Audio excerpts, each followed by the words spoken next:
ඉතින් අද අපි ආවා. අපි යුතුයකමක් අපි ඉටු කරනවා. වෙන කිසි දෙයක් නෙවෙයි යුතුයකමක්. ඊයේ ජනාධිපතිතුමා කළ ප්‍රකාශය සම්බන්ධව ඔබතුමා මාගේ නිදි නෑ. මොනවද කිව්වේ? ඔව් මම යුද්ධ කරේ සාම වෙන්නේ තමයි. ඒක හරි. ඔය යුද්ධ කරේ අපි මේ කාපවත් අල්ලගන්න නෙවෙයි. අපි යුද්ධ සාම වෙන්නේ රටේ පෙරගන්න.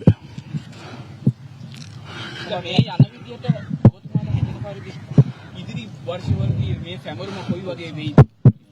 ඒක ඉතින් කියන්න බෑ ඉදිරියට කරයිද නැද්ද කියලා. ඒන ආණ්ඩුවේ ක්‍රමයක තියෙන්නේ. කතාව තුළ හැගෙන්නේ නැද්ද මේ අවසාන සැමරුම වගේ එකක්?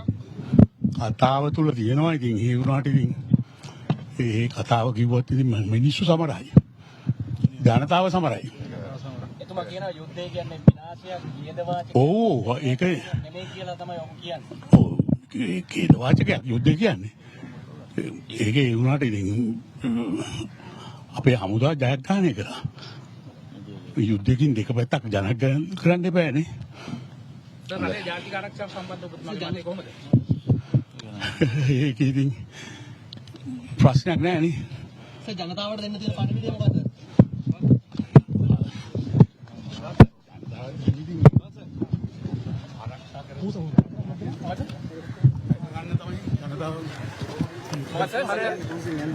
ආරක්ෂා කරන්න ඒක සර් හිතනද මේක දැන් ගිලිහිමින් පවතිනවා කියලා? තාම කියන්න බෑ ඉතින්. ඒක වෙන්නත් පුළුවන්. යම්කි අවශ්‍යතාවයන් වෙනුවෙන්